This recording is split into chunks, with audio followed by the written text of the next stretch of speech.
7. Artamantua. Garras. Definitivamente eran garras. No eran cuchillas digitales adjuntas o articuladas desde las extremidades anteriores. Que era una frase que Laurentiis estaba bastante seguro de haber usado varias veces en la descripción del genotipo que él mismo había compuesto para referirse a los cromos. Eran garras. Era perfectamente fácil de identificarlas cuando éstas te intentaban golpear. El cromo era gigante. Era uno de los seres con un tinte más oscuro. Uno de ellos, nuevos individuos sobre los que Laurentiis había oído una gran cantidad de comunicaciones por el bots una vez que los adeptos astartes habían entrado en el nido burbuja. Había estado muriéndose de ganas de ver uno. Qué irónico. Debía de pesar unos 150 kilos. Su duro caparazón en la espalda era estriado, como una joroba pronunciada, de aspecto esclerótico. Las zonas de los hombros y las articulaciones superiores estaban unidas con capas de músculo y tendones, como un gran simio. La cara no era una cara, era un conjunto de órganos oculares en el hocico de una blindada cabeza crestada, coronada por un potente conjunto de piezas bucales que castañeaban. El ruido que hacía, ese clac, clac, clac, era como una marcha fúnebre, como un tambor de muerte, al igual que los escarabajos de putrefacción, chasqueando en la distancia contra la madera. La forma de guerra de Cromo había salido de una abertura lateral en el túnel del nido y había atacado a los carros que formaban el convoy del Magus Biologis. Uno de los carros estaba destrozado y las paredes del túnel curvado estaban salpicadas de sangre y fluido lubricante procedente de 3 servidores que habían sido desmembrados en el primer ataque. Forma guerrera era la palabra que los puños imperiales estaban usando. Era un término perfectamente apto, simple y técnicamente adecuado. La criatura estaba bien adaptada para el combate. Estaba construida para la lucha. No era como los cromos normales, un trabajador o un esclavo obligado a defender el nido. Los servidores armados del séquito de Laurentiis ya habían abierto fuego, pero sus armas láser no eran lo suficientemente potentes como para herir el caparazón blindado. Avanzó hacia adelante, tirando un segundo carro al aire, desparramando a sus ocupantes, volcándolo. Los límites del túnel eran muy estrechos.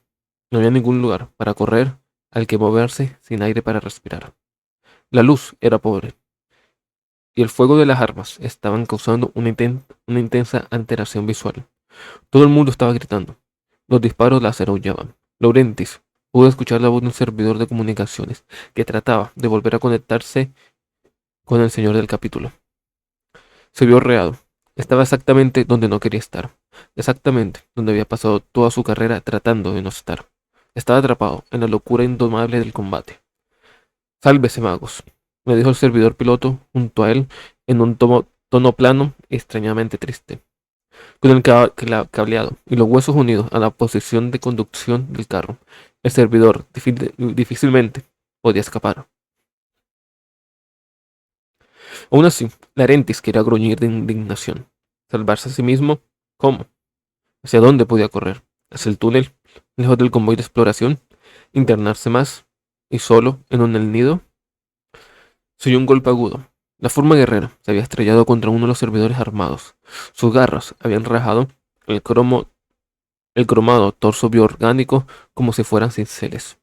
Los cables de alimentación quedaron triturados y la central eléctrica del servidor explotó, provocando una ducha de chispas y fragmentos chisporroteantes, liberando un olor a ozono. Con el cerebro muerto y paralizado por las garras, el servidor armado sufrió un espasmo provocado por el shock mortal. Sus sistemas autónomos reaccionaron mecánicamente, sin estar dirigidos por un protocolo de control programado. Los rifles láser dobles, montados en cada una de sus contraídas muñecas, empezaron a disparar. Los cañones azules barrieron de un lado a otro con el bombeo de sus manguitos neumáticos, a medida que escupían rayo tras rayo de luz letal. La primera ráfaga atravesó a 3 servidores y un asistente Biologis que permanecía de pie en la popa del carro más cercano. matándolos y haciéndoles caer como bolos. Otra ráfaga salvaje hizo estallar a los inductores del lado de babor del mismo carro. Después mató a dos servidores más que habían en el suelo junto a él. Laurentis se encogió cuando otro disparo perdido pasó volando. Reventó la cabeza del servidor que conducía el carro. El servidor ni siquiera se desplomó. La figura, fijada y asegurada, se mantuvo rígida en su punto de conducción, mientras el humo brotaba del agujero quemado de su cráneo. Laurentis saltó a un lado del carro y empezó a correr hasta el estrecho espacio entre el vehículo y la pared del túnel. Podía oír a su servidor de comunicaciones conectado a su función específica, con el único propósito de tratar de volver a conectar el enlace con el señor del capítulo en órbita. Laurentis encontró sus ropajes enredados en sus pies. Era consciente de un cosquilleo caliente en sus pulmones y el pecho, en la garganta. Terror, pánico. Iba a morir. Él iba a morir. Huir era la única opción posible, pero no tenía sentido. Iba a morir. Detrás de él, la forma guerrera sacudió el servidor armado muerto de sus garras y lanzó el cadáver estrellándolo lejos, rebotando en el techo del túnel y luego impactando en otro carro. Laurentis corrió. Se dio cuenta que no era muy bueno en eso. El suelo del túnel bajo sus pies era esponjoso y grueso, con una especie de fango o moco. Y sus botas no eran de ninguna manera el tipo correcto de calzado para estas condiciones. Golpeó con su codo en el borde de la capota del carro y realmente le dolió. Podía sentir el sudor corriendo por su columna vertebral. Estaba hiperventilando, a punto de vomitar. Un cuerpo voló por encima de su cabeza. Golpeó contra la pared del túnel con un chasquido de huesos rotos. Se escurrió y cayó a sus pies. Era el supervisor Finks, el director del convoy. Laurentis retrocedió y sintió el calor del reflujo ácido en su garganta. Quería detenerse y ayudar a su colega, aunque el supervisor no necesitaba claramente ninguna ayuda. No necesitaba ningún laudes honorium. El biólogo avanzaba para saber que cualquier ser humano al que le faltara gran parte de su trozo, muy probablemente no seguiría vivo. Se sentía miserable, a pesar de todo, miserable y avergonzado, estando justo al lado del cuerpo del hombre. Le parecía impropio pasar a su lado y seguir corriendo. Pero las alternativas, detenerse o volver atrás, parecían aún más lamentables. Laurentis lo comprendió con precisión científica. Era tan imparcial que le dejó de lado. El miedo lo había conquistado. Estaba perdido.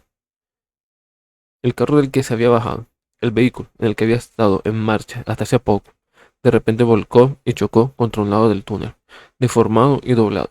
Las placas de metal y los componentes mecánicos, triturados y dispersos, le habían medio protegido, pero ahora estaba solo. Un hombre de pie, junto a un cadáver con una pared curva y viscosa detrás de él. El carro quedó más destrozado a medida que la forma guerrera, en su avance, lo golpeó y aplastó su estructura contra la pared. El fuerte latido del clac, clac, clac manaba en las entrañas de la oscura bestia. Sangre y aceite se escurrían de sus garras. Trono dorado, protégeme, murmuró Laurentis, con una voz tan silenciosa como un eco, su voz.